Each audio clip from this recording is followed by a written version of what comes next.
You're listening to the Weekly Frights!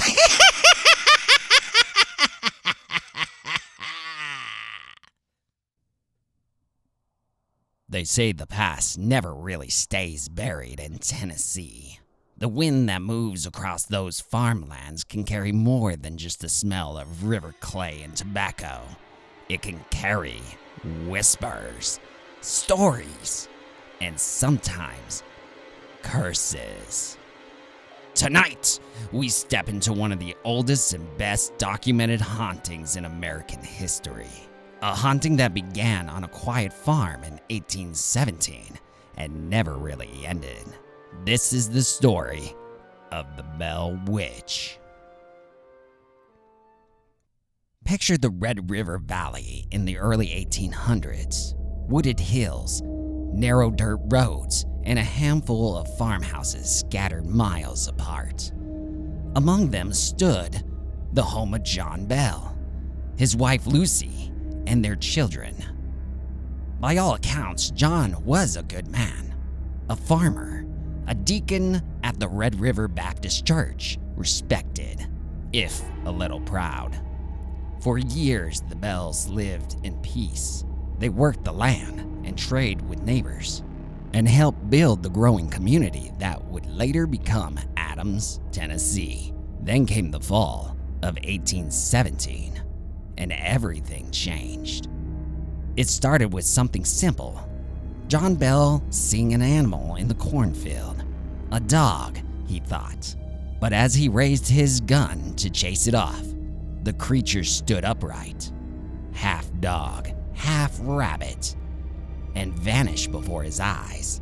That night, strange knocking began on the outside walls. 3 sharp raps every night.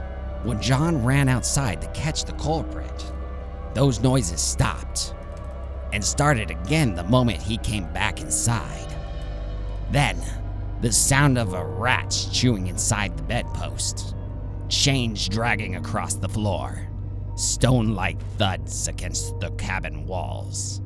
The family couldn't sleep, and soon, the unseen visitor made itself known in a way no one could deny.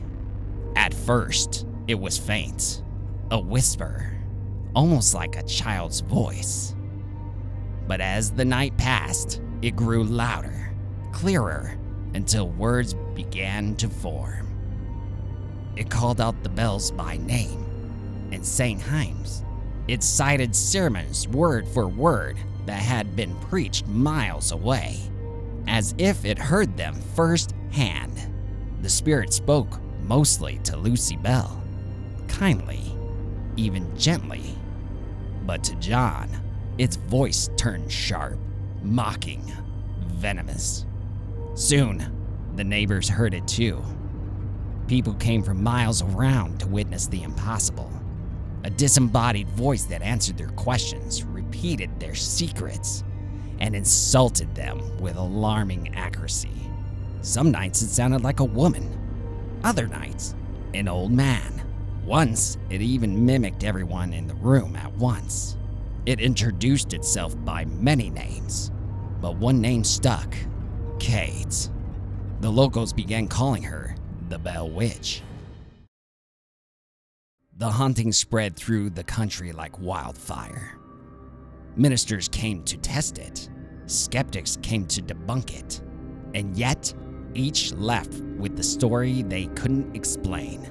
Their accounts, written ones, of the spirits quoting scripture, predicting visitors, and repeating conversations spoken miles away. Andrew Jackson himself, then a general, is said to have visited the Bell home. According to one version, as the wagon approached, the wheels locked tight in the road. The men struggled to move them until the voice shouted from the woods, "All right, General, you may pass now." The wheels turned freely after that. Whether the story is true or not, one thing is certain. By 1820, the Bell Witch had the most feared and famous presence in Tennessee, and her rage was centered squarely on John Bell. John's health began to fail. His tongue would swell, his limbs trembled, his speech slurred. At times, his own family claimed they saw an invisible hand strike him. The witch would laugh, mocking him. Old Jack Bell, you'll never get away. No doctor could find the cause. No prayers seemed to help. In December of 1820, John fell into a deep coma. When his family searched for his medicine, they found a strange vial of dark liquid that none of them had ever seen before. When they asked the witch what it was, the voice replied, I gave old Jack a dose of it last night. He'll never wake again. And she was right. John Bell died that very day. At his funeral, the witnesses claimed to hear the woman's laughter echoing from the trees. Some said they even heard singing, a high, mocking tune carried on the wind. With John gone, the witch quieted it down. But before leaving, she made a promise. She told the family she'd be back in 7 years. And in 1828, according to John's son Richard Bell, she did. He later wrote that she appeared in his room and spoke with him for several weeks, not as a tormentor this time, but something else. She discussed religion, afterlife, mortality, as if he's testing him or teaching him. Then she said goodbye and promised to come back again in 107 years. That would have been 1935. If she came back, no one ever reported it. But the Bell Witch wasn't finished haunting Tennessee. The Bell House was long gone now, but the land where it stood is still there. A quiet stretch of field not far from the Red River. Near it lies a small cave. Today, they call it the Bell Witch Cave. Visitors say strange things still happen there. Cameras fail. Voices echo. Some claim to have felt a hand brush their shoulder when no one else was inside.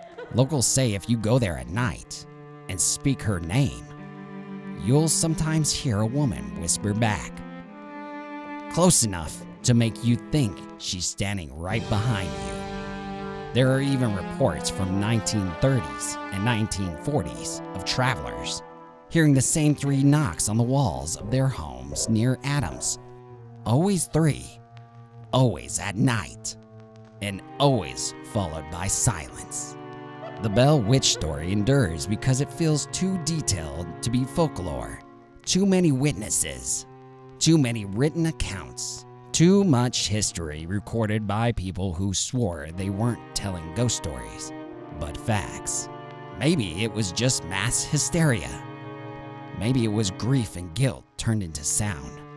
Or maybe, just maybe, there really was a voice in those Tennessee woods that refuses to be forgotten.